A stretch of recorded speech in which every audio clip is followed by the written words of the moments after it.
Hi, everyone. Welcome to Ezra in an Hour, an overview of Sefer Ezra. Hope you enjoy. Okay, so we are going to do Ezra in an hour. Actually, probably a lot less than an hour. So this is kind of an overview of Sefer Ezra, and it's really sort of the trailer to the movie. The goal is to give you just enough to make you actually want to learn the book inside, but we're not going to do anything really inside. Um, we're going to talk about like the historical background, the main players in the book, the structure of the book, which is this repeating narrative that you get three times over and over again, the same story with different characters. And then we'll talk a little bit about why that would be. Rashomon. Um, so I keep referring to it as Sefer Ezra. You might notice on your books it says Ezra Nehemiah. Yeah. There's no such thing. Um, from the time that the book was canonized by the Anshe Knesset Hakadola through the time of the Gemara, it was Sefer Ezra all the way through Rashi's time. The early church fathers in like the 3rd century broke up Ezra and Nehemiah, and then when some Christian printers started printing Tanakh, they printed it as Ezra and Nehemiah, and that's why you have it in the Tanakh as Ezra and Nehemiah. The Gemara talks about the fact that Nehemiah didn't get like an author's credit. And Nehemiah is involved in writing the book. There's his memoirs are in the book, like first person. Here's what I did, and the reason he doesn't get that credit is because he sort of takes a lot of credit on his own in the book. I did this. I built the walls. I blah blah blah, which is the polar opposite of Ezra. Ezra is all about like everyone else should get the glory. Everyone else should be involved in leading and doing and achieving. Nehemiah is all about Nehemiah. So that's why it is Sefer Ezra. Okay, so when did Sefer Ezra take place? Between the first and second Beit HaMikdash. He rebuilt the wall of Yerushalayim, right? So Nehemiah rebuilt the wall of Yerushalayim. Yes, that's after the second Beis Hamikdash. So we'll do like a 30-second Jewish history overview. Once upon a time, there was a king named Shlomo. After him, there was no single kingdom of the Jewish people, split in two.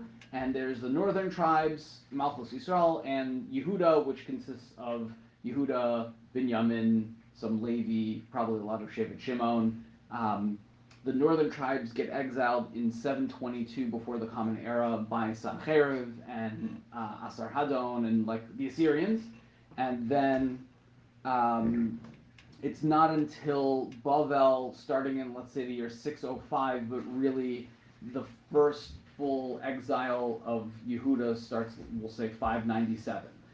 So that's what's called Gerish, Cherish Umazger, the artisans, the upper echelons of society. They start getting exiled first. Then the Beis Hamikdash is destroyed in 586. Then there's a guy named Koresh, who we're going to talk about extensively, who is the first parak in Ezra, is a record of Koresh, this Persian king, non-Jewish king, saying the Jews can go back and build the Beis Hamikdash.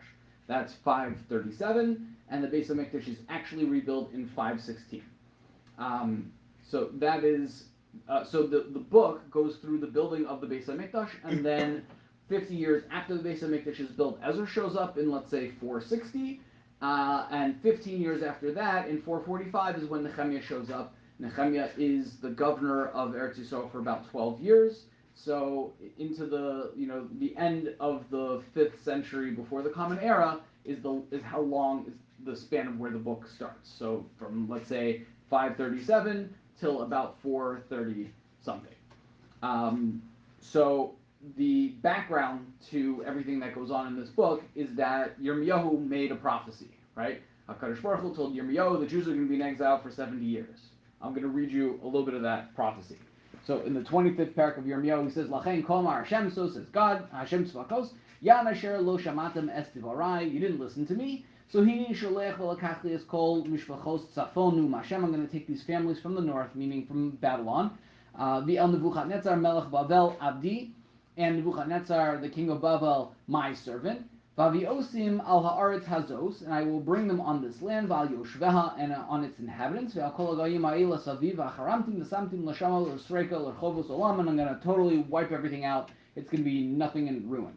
Ve'avadati mehem, and I will cause to be removed from them. Kol sasom v'kol simcha, kol chatam v'kol kalam. You might remember this from Sheva brachos, but it's really the inverse. Hashem says, I'm going to remove the sound of all these kinds of different simchas, kol rechaim, the sound of the grinding of the mill, the or ner, and the light of a candle. V'haisa kol aretz hazos lecharvel l'shamal v'avdu hagayim ha'ila es melech Bavel shivim shana. So everything is going to be in ruin and everyone will have to go and serve the king of Bavel for 70 years. V'haya kimilos shivim shana code al melech Bavel ve'al hagoy hahunu ma'ashem es avonom v'al ha'aretz kazdim v'samti osol l'shmemus olam. And after 70 years, Bavel is going to get wiped out. So the question that is on everyone's mind is, when do you count the 70 years from? Do you count it from when Nebuchadnezzar became king in 605? Do you count it from 597? From 586? You can't count from 722 because that's like way before. So no one knows the answer to this question. We just had in Daniel, right? Belshazzar got it wrong. Achashverosh got it wrong. We're going to get up to it a little bit later, but Daniel gets it wrong. Daniel says, "Ani Daniel banosti basfarim." Daniel looked in Yirmiyahu. He's like, "What's the deal, right? It's supposed to be 7 years." And according to even Daniel, in the Gemara Megillah talks about how Daniel's like, no one understands, right? The answer is that it's like Yetzias Mitzrayim. You can't foresee. You might get a number, but you can't foresee how that number plays out when you're in the process. No one in Mitzrayim is like, oh, we should start counting from when Yitzchak was born, and that's what will count as 400 years, right? That doesn't make any sense. You'll figure out after the fact how to make the calculation work, right? But when you're in the process, you can't see how the process is going to end, and that's very important for Daniel later on. So in the end, we count from 586, which is when the Beis HaMikdash was destroyed, and 516 is when the Beis HaMikdash was rebuilt. That's our 70 years. One thing I mentioned sort of in passing is Sancherib and the Assyrians exiling the northern tribes. So there was a problem in the ancient world, which is, how do you make sure that the people that you conquer stay conquered, right? The second your army leaves, they'll just go back to doing what they're doing, right? How do you make sure they stay under your rule? So Assyria had a very clever solution to this. If you live in Philadelphia, so you worship the Philadelphia Phillies, right? That's your local god. And you live in the Bronx, so your local god is the Yankees, right? So if I want to make sure that you're not interested in defending God and country, I'll take all the people I conquered in the Bronx and move them to Philadelphia, and I'll take all the people from Philadelphia and I'll move them to the Bronx, and then they have no reason to rebel against me because their local god is, somewhere else, and they're all mixed up, right? So that's exactly what Sancherib did. He took people from somewhere else and moved them into northern Israel. So those people are called the Shomronim, the Samaritans, right?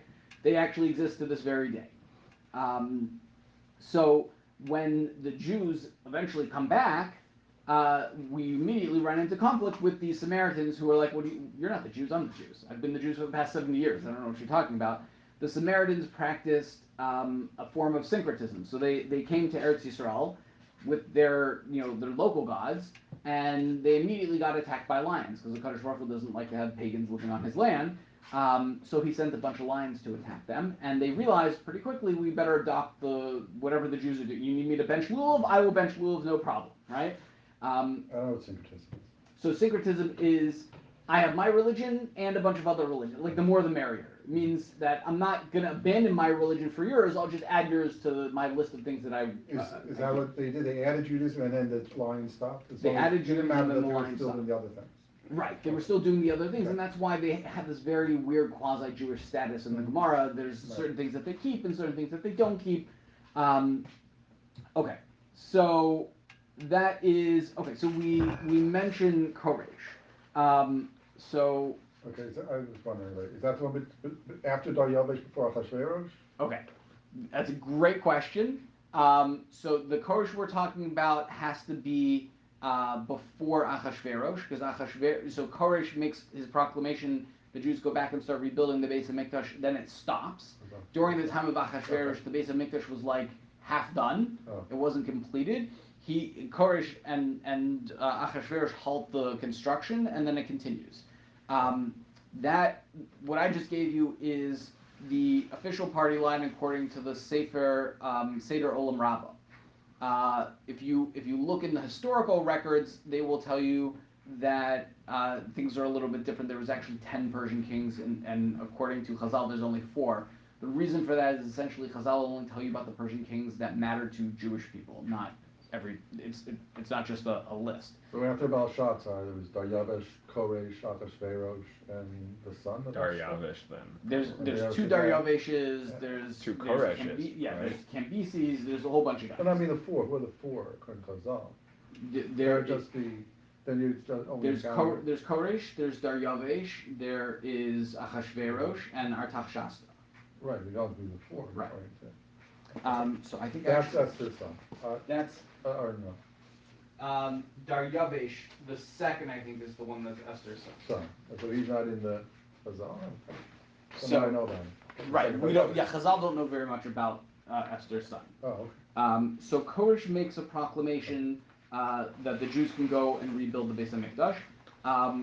What he actually did, so in a million years ago before tweets, the way you would get the word out to people is you take a piece of clay, you would take like a wedge and write these really weird letters. It's called cuneiform. You'd take that clay, fire it in a kiln, and make 30 or 130 of these, and send them off to the main thoroughfares of your various kingdom, right? The Rehov Ha'ir.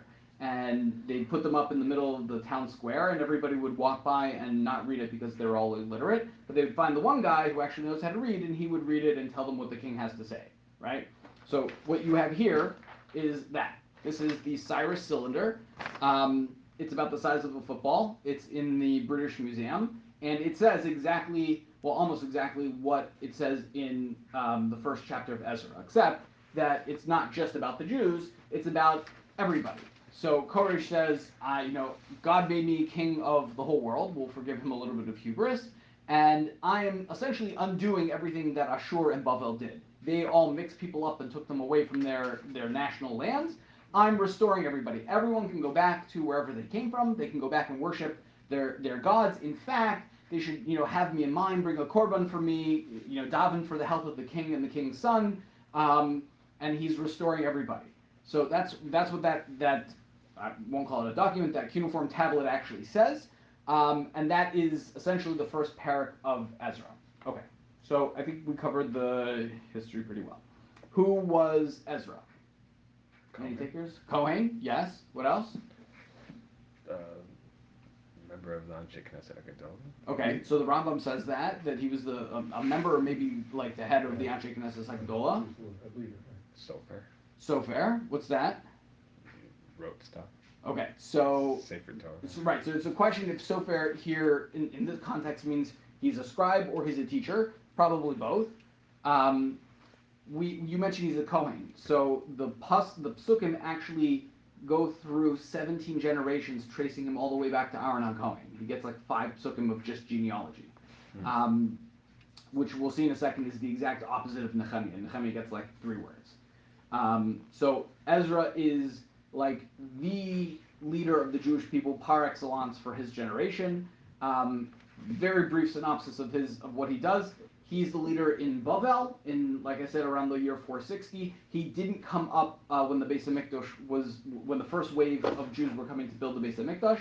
He comes with the second wave. He gets permission from the king to go up. He gets a whole bunch of resources. I mean, he basically becomes like a semi-king. The king of Bavel at the time is Artaxerxes, and he says, you can have whatever you need, take gold and silver, take stuff from my treasure house, bring whoever you need. Like, I want to make sure you're successful. So Ezra comes up with about 1,200 people to Eretz Yisrael, and his job is to essentially reinvigorate what had been slowly kind of falling apart in terms of rebuilding Yerushalayim and running the Beis Hamikdash. He was also a student of someone named Baruch ben Neriah. Any takers on Baruch ben Neriah?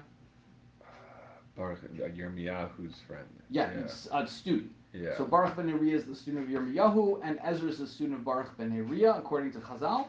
In the ancient world, you could go to school to be a prophet, right? There's a lot of times where it mentions the term B'nai HaNeviim. The B'nai HaNeviim are people who are, right. The B'nai HaNeviim are people who are going to school to learn how to be a prophet. There is an opinion in the Gemara that Ezra is synonymous with the Navi Malachi. It doesn't seem that works out from a dates perspective. There is what I've heard Rabbi Ari Khan refer to as the theory of conservation of characters, where you get someone who's very well known in Tanakh and someone who is not as well known but kind of overlaps either in prominence or in the trajectory of their lives. And so Chazal basically put the two together and say this one is that one. You get that, we'll see in a minute, with Sheish Batzar and Zerubbabel, and you get that also with Ezra Malachi. For our purposes, we're going to assume Ezra was not a Navi. The book of Ezra is not in Nevi'im, it's in Ksuvim. We talked before about how that works in terms of being canonized and why certain books. There are books written by Nevi'im, like Eicha, which are in Ksuvim, and what the reasons are for that. What else do we have on Ezra? Okay, so that's from the Psukim. From Chazal, the most important thing that Chazal says is that if the Torah had not been given through Moshe Rabbeinu, it would have been given through Ezra. That's the level that he was on. And there are a lot of similarities between their lives, especially in terms of humility. Ezra is very self-effacing, very humble, very much like get other people involved, and let them all be leaders, right? Like Moshe said with the Zakanim, Halavai, that everybody should have Nevi'as. Like you mentioned, he's the head of the Anshe Knesset Haggadolah. Ezra instituted a lot of takanot, many of which we still have today. He had some that were health related, like people should take baths and eat garlic on Fridays. Not as much enforced, but the takanos that he established, a lot of it was to make people who were completely ignorant of Torah able to participate in Judaism. So he made sure that there is a public reading of the Torah on Monday, Thursday, and Shabbos afternoon. Shabbos day is for Moshe. He made sure that when there is a public reading of the Torah, that you have a Meturgamin. You have somebody standing there translating the Torah from Hebrew into Aramaic, because the common person didn't speak Hebrew, right? Later on, Nehemiah gets really upset that people aren't speaking Hebrew. But to this day, I've been to Teimani Minyanim where they still do that. They have a kid, someone under bar mitzvah, who stands up by the Torah and they translate pasuk by pasuk. It's a very long Kriyas Torah, but they still do it to this day. We do Shtayim Mikra V'Echad Targum, but it's the same kind of idea. So he translated he had a Meturgaman to translate the Torah. He also changed the font of the Torah.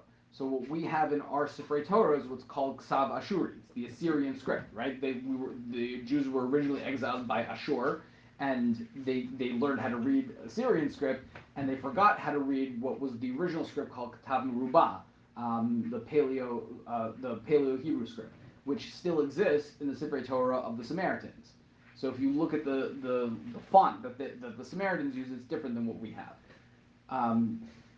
Therefore, does that mean like the Luchot and like the original Sefer Torah of Moshe? So that's a great question. The Gemara talks about did he establish the font or did he reestablish? And there's two girsos, in the Bavli and the Yerushalmi differ as to which letters in the Luchot were suspended by a nace. Because if you look at the old font, so the ayin is a circle. Oh. So was it the ayin that's suspended or was it the mem? Okay. Right, I got you. So what else? Oh, the months of the year, right? We're in Sivan, but there's no Sivan in the Torah. There's Chodesh HaRishon, Chodesh HaSheni, we're in Chodesh Shlishi. But we don't announce that in Shul. We announce, Sivan is not a Jewish word, that comes from Bavel. It comes from, Tammuz is the name of like a pagan god, yeah, right? Why did he name them after the gods? He took what people were familiar with from Bavel. Again, you're trying to make people who are completely ignorant be able to participate in Judaism. So they don't know Chodesh Shlishi, they know Tammuz, they know Av, they know the months that they are used to from Bavel. So he brought that. It's very interesting.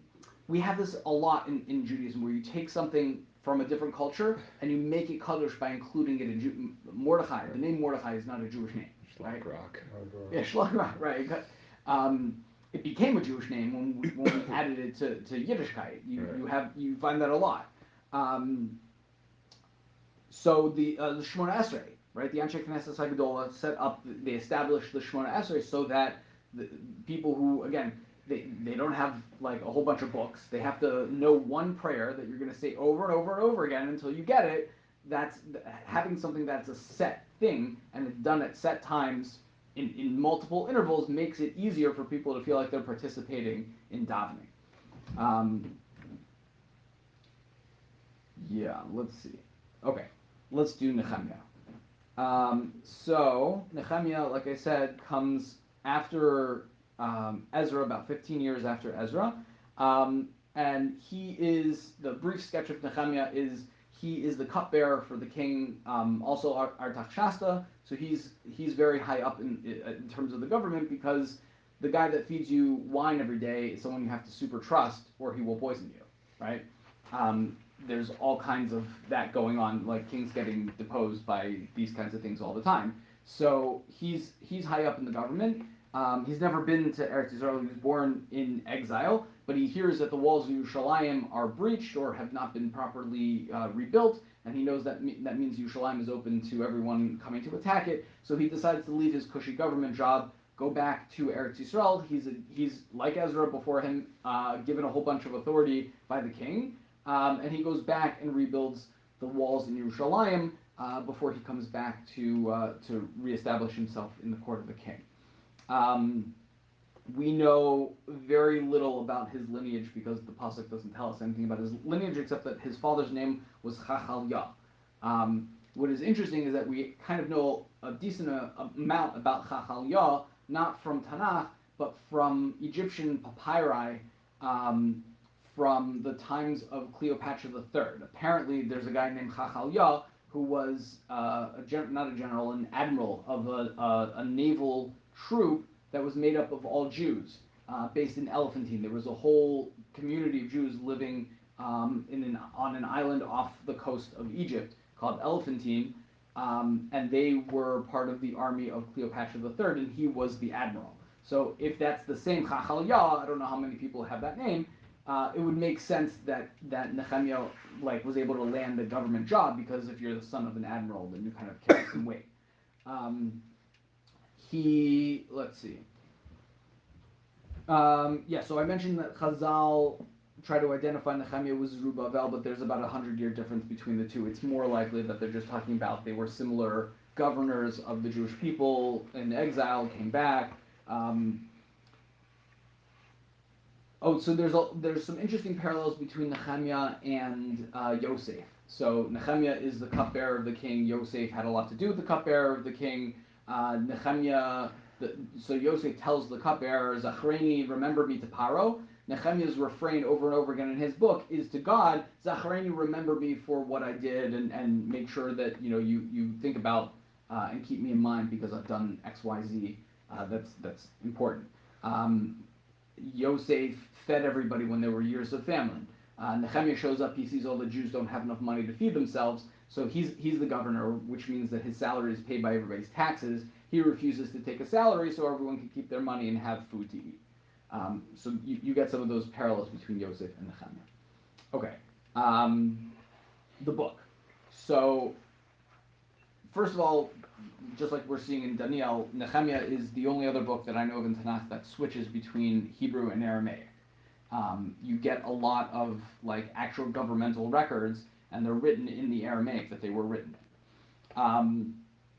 The book has a lot of focus on the average Joe over the leaders. So the book is Ezra, right? The part of the book that is actually Ezra as opposed to Nehemiah is 10 prakim long. Ezra doesn't show up until the 6th pair, right? That's how much we don't talk about leaders. The two leaders that we have at the beginning of the book are Sheshbatzar and Zerubbabel. They don't say anything. There's no, when the Beis HaMikdash is dedicated, there's no like you have with Shlomo, there's no major speech of oh, now we're dedicated, nothing. Just there's the Hamonam, there's the regular average person who's motivated to do this and does it. There is, let's see, there's a lot of focus on bureaucracy, on permits. Did the government give you permission to build the Beis HaMikdash? Yes, we have permission. Here's my permission. Actually, no, we're going to write a letter to the king and revoke your permission, and now I don't have permission. And it goes there's zoning laws, and there are also lots of lists and lists of people's names. This goes back to what I said before, focusing on the common person. Every common person's name or family name at least gets listed in Tanakh. If you came back, if you were part of the 42,000 people that came back with Sheshbatzar and Yeshua Kohen Gadol, your name's in there. Even if you were one of the slaves or one of the water carriers or whatever, you're immortalized in Tanakh. Right. So there's a lot of focus on bureaucracy, and then there is. The Gemara says sometimes that if it wouldn't be a pasuk, I would be comfortable saying it. This is one of those kinds of things. There are several times where the psukim equate a Kadosh Baruch Hu and Lahavdil, the Persian kings, like in the same breath, that they are the ones who are granting permission or they are the ones who are in charge together. So I'll read one of them to you just so you see how weird it is. So this is in the sixth parak. It says V'savei Yehudaye. This is in Aramaic. V'savei Yehudaye banin u'metzalchin. The elders of Yehuda were building and being encouraged. B'nevuas Chagai Nadiai u'Zachariah ben Ido, because of the nevuah of Chagai and Zachariah ben Ido. Uvanu v'shachlulu, and they built and they established Minta'im Eloi Yisrael, at the instruction of the God of Yisrael, Uminta'im Koresh v'Daryavish v'Artachshasta Melch Paras, and at the instruction of Koresh, Daryavish, and Artachshasta, the king of Persia. So, again, you see this focus, and it's really, it marries the two things: who's in charge, and make sure you have permission. It's almost the opposite of the Nevi'im who overlap with this. So Chagai and Zechariah, who we just mentioned in that pasuk, they overlap with the beginning of the building of the Beis Hamikdash, and they're all about don't ask anybody permission, don't wait for anything, just go build. Zechariah is like, you don't need a wall, Hashem will be a wall of fire around Yerushalayim, just go build the Beis Hamikdash and everything will be fine. In Ezra, you get the exact opposite of like, we have to dot every I and cross every T, make sure that we're checking all the boxes and that we've got every zoning permit in triplicate, because otherwise things are not going to move forward. Okay. The overall structure of the book is of, like I mentioned before, three stories that are the same repeating pattern, which is non-Jewish king tells the Jews they can go back from out of exile, go back to Eretz Yisrael. They're full of excitement, of hope for what they're going to be able to accomplish. As soon as they get into Eretz Yisrael, they immediately come into conflict with somebody who is part of the local population. They then overcome that conflict, and again, hopes are high that something awesome is going to happen, and each time you get an anticlimax. You get something that we thought was going to be great and doesn't pan out. So let's go through each one of those, and then we'll try to see what we can take away from all of them. So the first one is the first time that the Jews are given permission is by Koresh making his proclamation. So Sheish Batzar, and then Zerubbabel a little ways after him. They lead the Jewish people. 42,000 people go back with them. They come back to build the Beis Hamikdash. They're given permission. They're given resources, etc. It's as soon as you read it, we'll read it inside, please God, after we finish Daniel. But it's impossible not to notice the parallels between what's going on in that book and the founding of the state of Israel. You have the Koresh Proclamation. You have the Balfour Declaration. You have the local people when Sheish Batzar and Zerubbabel come back. So the local people there are the Samaritans, and they don't like what's going on, and they start making all kinds of trouble with the government. You have the same thing with the local indigenous people in Eretz Yisrael, the Arabs, who are making trouble with the British to try to stop the Yishuv from progressing. I actually had an interesting conversation with a Satmar Chassid, where he's giving me the party line about how the state was founded by a bunch of Rishayim and therefore it's terrible. And I was saying to him, at least it wasn't established by a guy. Could you imagine how bad it would be if it was established by a guy? And he's like, oh yeah, that's even worse. That's like the only thing that could possibly be worse is if some guy was like, and so then I opened the Tanakh for him and I read this pasuk from Yeshaya, which says as follows: Ko Amar Hashem, so says God, l'mishicho l'koresh, to his Mashiach, Koresh. Asher hachzakti b'yamino l'ra lefanov goyim umasnim malachim eftach liftoach lefanov d'lasayim u'sh'arim lo yisageru. That everything should be open and permitted for him, and that like Koresh should have the run of whatever he needs to accomplish. And I said to him, Harvei shluchim l'makom, that Koresh is the most dyed-in-the-wool pagan that you can get. This guy comes from like Anshan in Persia and worships Marduk, and it doesn't matter. If Hashem wants something to happen, there's nothing to stop him picking whoever he needs. He does. It's not just that Hashem says, okay, Koresh, you can be successful. He calls Koresh Mashiach, right? There are few people in Tanakh that get called Mashiach. There's another pasuk where he calls Koresh my shepherd, right? HaKadosh Baruch Hu works in ways that we don't necessarily need to understand, but it works. How did the Chassid respond?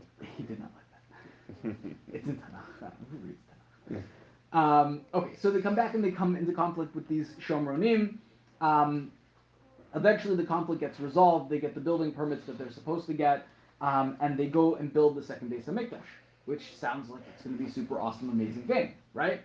It's the exact opposite. The Psukim describe what happened. You have people who had seen the first Beis Hamikdash, and they're there at the dedication of the second Beis Hamikdash, and they're literally in mourning.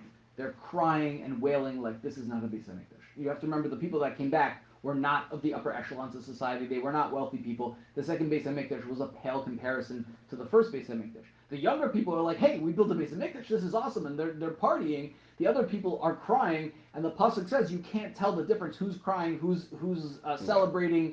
But one thing is clear. The Gemara talks about this. There is no presence of a Kadosh Baruch Hu in the second Beis Hamikdash. There's no fire that comes down and consumes the korbanos. There's no Shechina. There's no Urim V'Tumim. That doesn't exist. So you're waiting for this, okay, we built it and let's inaugurate it and then Hashem will, nothing, right? So you get this feeling of like you're hopeful for something and then it doesn't pan out. The second story works in the exact same way. So 50 years later, around the year 460, Ezra is given permission, resources by another Persian king to come back to Eretz Yisrael. He comes back with the second wave of Olim and he immediately encounters intermarriage. So the Jews who were living there had started to marry the local indigenous non-Jewish people, and Ezra, in typical non-Nehemiah, like typical Ezra fashion, doesn't tell anybody what to do. He sees the intermarriage, and he immediately starts mourning. He tears his clothes, he rips out his hair, he's crying, he's davening. The people see that, and they're like, oh, we messed up. That's really bad. If that's Ezra's reaction, that's it. We're all going to make a commitment right away. Everyone is going to divorce their non-Jewish wives. Everyone's going to send their non-Jewish wives and kids away, and we're going to completely purify ourselves. Fantastic, says Ezra. Let's get that set up right away. Okay, we're on it. Let's get a list of everyone who actually followed through, and the list is like very, very short. Right? Lots of people made the commitment. Very few people actually carried through and divorced their wives and sent away their kids, to the point where 15 years later, when Nehemiah comes back, he also has to deal with intermarriage, right? So again, it was very hopeful that we were going to solve a problem. We sort of solved the problem, but not really. Then you get to Nehemiah. So Nehemiah comes back around the year 445. He's given permission and resources to go back and build the walls. He doesn't come back with any Jews. He comes back with like a military escort of his buddies, and that's it. So one thing is important to note that I don't think people realize. When we say he comes back to build the walls are militarily important, like we mentioned, but the walls are really the completion of the Beis Hamikdash. And we say this, part of this pasuk every Shabbos. We say, Heitiva birtzoncha es Tzion, tivnei chomus Yushalayim, right? That Hashem, it should be your will that good should be done to Tzion, build the Chomos Yushalayim. It's from Tehillim Nun Aleph. The next pasuk is as tichpot zidchei tzedek olah v'chalil as yalu al mizbechecha parim. Then you will finally be wanting of our korbanos. Then we'll be able to bring the parim on your mizbeach. Not before that. This is not in Tehillim. This is not talking about like we won't be able to because we're not protected. It's talking about the Yerushalayim isn't complete, and the Beis Hamikdash therefore is not complete without the walls. So Nehemiah comes back, and he immediately comes into conflict with also the local people, except this time it's the governor. You get a guy who was a really good bad guy name. His name is Sanballat. And Tobiah. Yeah, and Tobiah. Right. Sanballat and his cronies are the thugs that are in charge, and they don't like anybody moving in on their turf, so they want to try to squash Nehemiah in any way that they can. So they try like every which way in the book. First, they invite him to like private, official, welcoming, meeting where we'll just get to know you and possibly assassinate you. And Nehemiah says, I'll pass on all of that. Thanks very much. Then they try to fake a letter like he is rebelling against the king, and we know you're really actually fomenting rebellion and you want to make yourself into your own king. And Nehemiah says, no, none of that is true. I don't know what you're talking about. And then they try the religious approach. They send a false prophet to tell Nehemiah, you should really, they're coming to get you. You should go run into the Kodesh HaKodashim, which is usher. He's not a Kohen. It's not Yom Kippur. He's not allowed to go into the Kodesh HaKodashim. And the law of the land and the religious law are one and the same. So if you violate Torah law, you also violate the law of the land. So they would get you on a technicality. Nehemiah doesn't fall for that either. So he eventually overcomes Sanballat, and we get what is probably one of, if not the most hopeful and exciting events in all of Tanakh. Ezra and Nehemiah come together. They dedicate the completion of the wall. So they finished building the walls in 52 days with the help of Hashem, like a crazy miracle to be able to do that so quickly. And they have this dedication ceremony, and everybody is there, and Ezra's reading the Torah, and then people start reading the Torah themselves. They had never read the Torah before. They're like, "There's Sukkot. We should celebrate Sukkot. This is crazy." And they start crying, like, "Oh, we feel so bad. We had no idea that there's all this stuff we're supposed to do." And they tell them, "Don't worry. Hashem loves you. Everything is good. This is a happy day." And everyone is celebrating, and they're marching like in a parade around the walls. And if that was the end of the book, Dayenu, like oh man, that's a great happy ending. But instead, you get like the black screen with the white text like 9 months later, Oh, no. right? And what had happened was Nehemiah, before he left, so he told the king, like, I'm leaving, and the king's like, okay, how long are you going for? Like 6 months, a year? He's like, yeah, something like that. Nehemiah's there for 12 years, right? So eventually he has to go back, right? The visa like expires at a certain point, so he goes back to like the court of the king. And when he gets back, let's say it's a 5-6 month journey. He gets back, and then he hears that everything that he did is basically falling apart. So he comes back to Eretz Yisrael again for a second tour to try to repair everything that had fallen apart. So he comes back and he sees the Beis Hamikdash, right? That was the whole exciting part of the first story. The Beis Hamikdash has fallen into disuse. That his enemy Sanballat or Tovia was actually renting storage space in the Beis Hamikdash. And all the Levium, no one had been bringing the maestros, so the Levium had no money. So imein kemach ein avoda, the Levium all went and got jobs. They actually all went and became farmers, which is exactly what the Torah says not to do, right? The Levium are not given a nachla because they're supposed to be supported. They weren't supported. They all went and became farmers.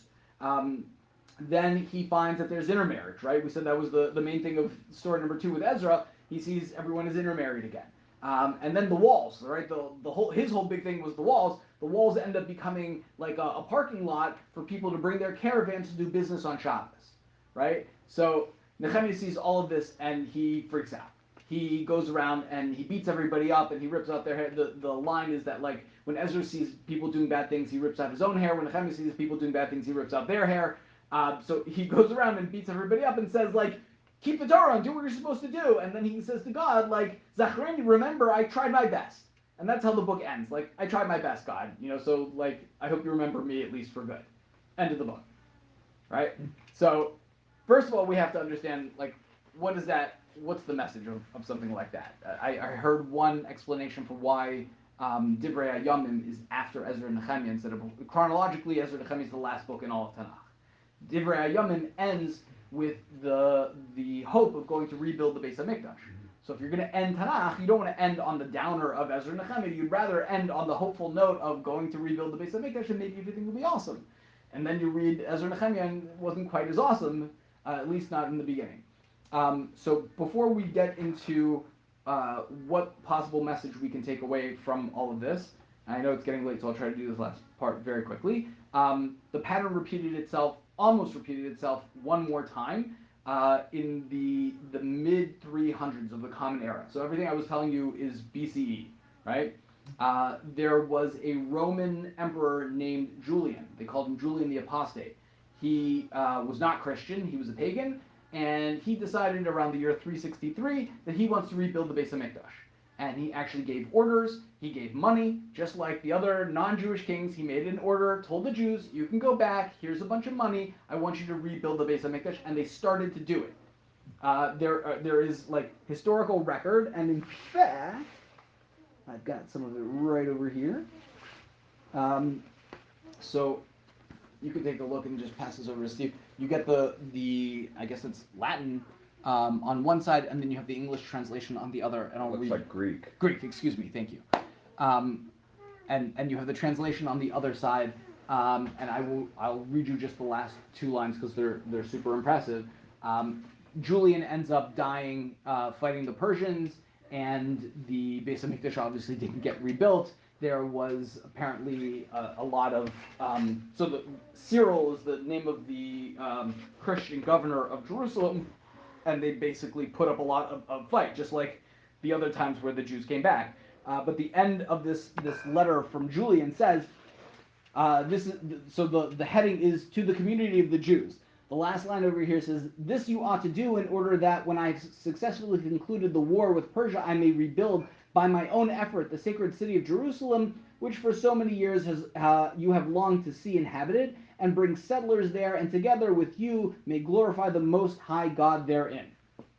So that's pretty crazy. They actually found on the Kotel, there's like a brick that they can date an inscription from this time period, and what's written there is the beginning of a quote from Yeshaya about rebuilding the Beis Hamikdash. Okay, so what is our takeaway from all of this? What I will suggest to you is, and I think we've said this before in this year, the greatest commentary on Chumash is not Rashi. That is a complete miss for people who think that. The greatest commentary on Chumash is Nach. And you have a shining example of that here. If I was going to tell you that there is a non-Jewish king who gives the Jews permission to leave exile and go back to their homeland, and when they go, they should also please daven for him, and that the Jews get the resources to build their temple from the place that they were in exile, you would tell me, that's Paro. Right. That's Paro, right? Paro was against his will. This is, Cyrus is of his own volition, but it's the same story. In fact, Ezra understood how much it was the same story. He chose to leave Bavel on the 12th of Nisan. It's recorded in the Pasuk. He leaves so that the Jews are traveling on Pesach to go back to Eretz Yisrael, right? What do you have in Shemos? That every time there is, a momentous occasion, there's Matan Torah, there's Mara, there's Kriyas Yamsuf. Every time it gets foiled, right? We have to be careful to say Mi Kamocha Be'elim Hashem, because we don't want to say Mi Chamocha, because when the Jews went through the Yamsuf, they carried Pesel Micha with them, and were worried that people might still be like closet Micha worshippers, right? That's what the Gemara says. That who was the source for all of those problems? That's the Erev Rav. It's these people with this quasi-Jewish status, just like you have the Samaritans or the Jews who are literally mixed in. The Psukim, when they talk about getting rid of the intermarriage, they say we have to get rid of this Erev, of this mixture, Ervuvia that we have. We need to separate people and identify who is Jewish and who is not. That's the exact same thing that you have in the Midbar. So what does that mean? So I think what we can possibly understand from that is that we said before, Harbe Shluchim Lamakom, right? That when I was a kid, I thought when Mashiach comes, it means that like this superhero is going to show up with a cape and he's going to use his powers to beat up all the bad guys, and then all the shuls are going to go fly to Eretz Yisrael, and we're going to have a happy ever after. That's not necessarily how Geula is going to work. Geula doesn't necessarily require a Moshe Rabbeinu. It doesn't require Nevi'us. It doesn't require overt miracles. Sometimes Geula is building permits. And sometimes Geula is a great start and then a false start and a stop and a change and a plodding along. And it doesn't necessarily have to take the form that we expect it to take.